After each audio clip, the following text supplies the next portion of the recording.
now we're entering our last module that talks all about the post-award management of a grant that you might have received. So you got the check, you got the photo up, you're feeling good, you knocked it out of the park with your programming.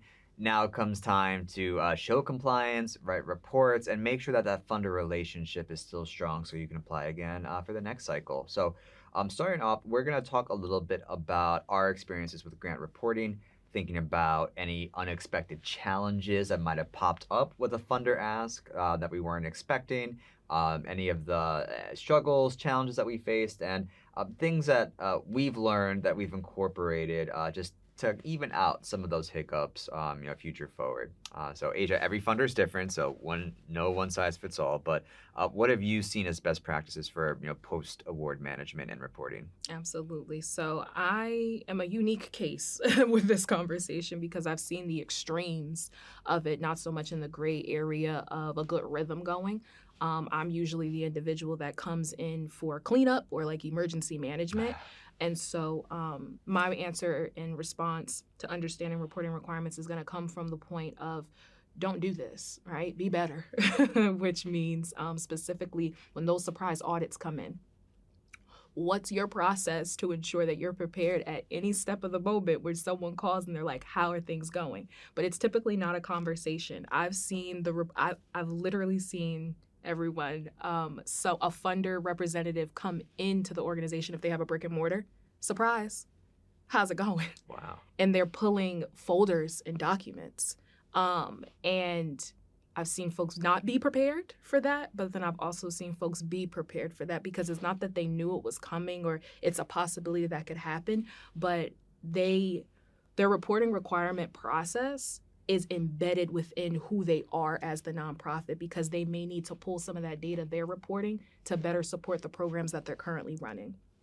And on that same note, in terms of best practices of reporting requirements, taking the initiative to communicate to the funder before they reach out. Yes. From a place of gratitude, from a place of this is going very well, thank you. That alone, because it doesn't have to be, the full blown reporting aspect, that's just you prepping them that I'm looking forward to sending you over, some of this information in our documentation that it's working, the impact's being made, and we're looking forward to sharing some further information about what we mean about that. So that's what I've seen in my experience. Yeah. For you in monitoring it and going through some of the, nuts and bolts of it all. What have you seen in terms of reporting requirements? Yeah. I think it's so important, and that's a great question. I think it's so important just to have that data and making sure you're tracking that, whether it's on a weekly, a monthly basis. If someone comes in to audit and you want to have your stuff together so you can pull out a binder that's not like moths flying out of it, so that's always really key, just the process and if you have that process set up, it's a lot easier to report on that. But I think you bring up a great point in terms of the funder relations. So, if you're reaching out to the funder, if you have a quarterly newsletter, and just any kind of communications, I think that almost is a way to soft report to funders so that the onus isn't so much on this final 6 or 12-month report. And your funder has those good feelings going into reading your report, and they have a sense that you've been accomplishing what you've wanted to accomplish. Additionally, I think if you have that strong relationship with the funder, if and when you receive an award, it's totally fair game to ask them, what does your reporting look like?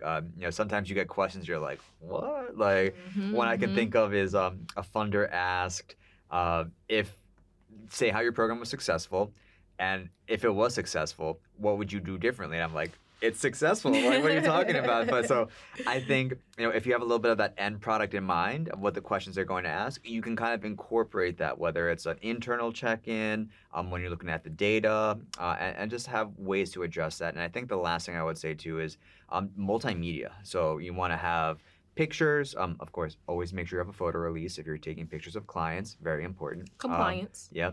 Videos, social media posts, you want to be able to tell that story in multiple ways, make it dynamic.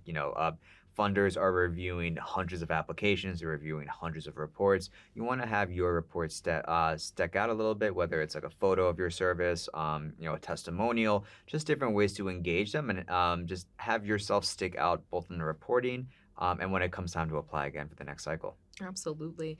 And also, just in terms of improving how your reporting strategies are, My question to you, Anthony, and your experience is what hasn't worked well for nonprofits when they're reporting? Any snafus you've run into? I feel like when you don't have, you want to have quantitative data. Like, Okay. I think there's space to talk about like the qualitative aspect, but a lot Hmm. of funders are looking for that ROI that you've talked about in the past. So making sure that, you can speak specifically at the levels of service. I think a lot of that kind of comes from there, where you kind of frame with those impressive numbers and then give a little bit of that context to scaffold around it. And I think funders have their BS meter up if you're like kind of avoiding talking about those service levels. Because if this comes back to that, not being overconfident with your projections. You want to say, this is what we think our service level is going to be, and ideally come close, if not exceed that. But if in the case that you don't, stuff happens, you want to have that explanation and like a valid explanation. Maybe someone went on parental leave. Maybe there was a leak in one of your facilities, so you had to close down for a few months. So especially in those scenarios, you want to talk through those extenuating circumstances and give the rationale why you might not have reached the numbers that you wanted to. Absolutely, because things do happen, and sometimes there are both internal or external factors that may have impacted where the allocation of those funding dollars have gone when you've won the grant.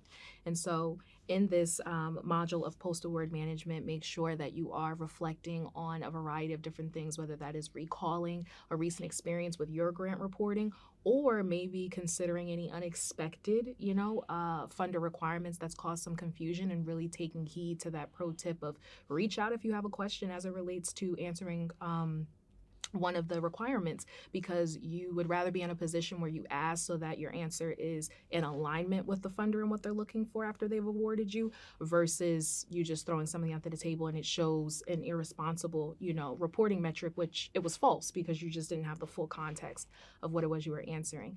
And then lastly, take this time to again share a lesson learned on that improvement process for your next reporting cycle, because as a nonprofit in reporting during post award management, you want to constantly be getting better in terms of reporting your success metrics, whether that be qualitative, as we've discussed, but more importantly, just for the quick version of a funder being able to go through, okay, did the dollars hit where they needed? Did the impact happen the way it needs to be or that it was intended to be? What's the quantifiable number of it, right? Those that were impacted before the program got ran versus after the program got ran or is currently running. What does those numbers look like, and is it an increase in servicing your community? So continue to resource share in the forum, and during the post award management component, we look forward to talking to you a little bit more about further details.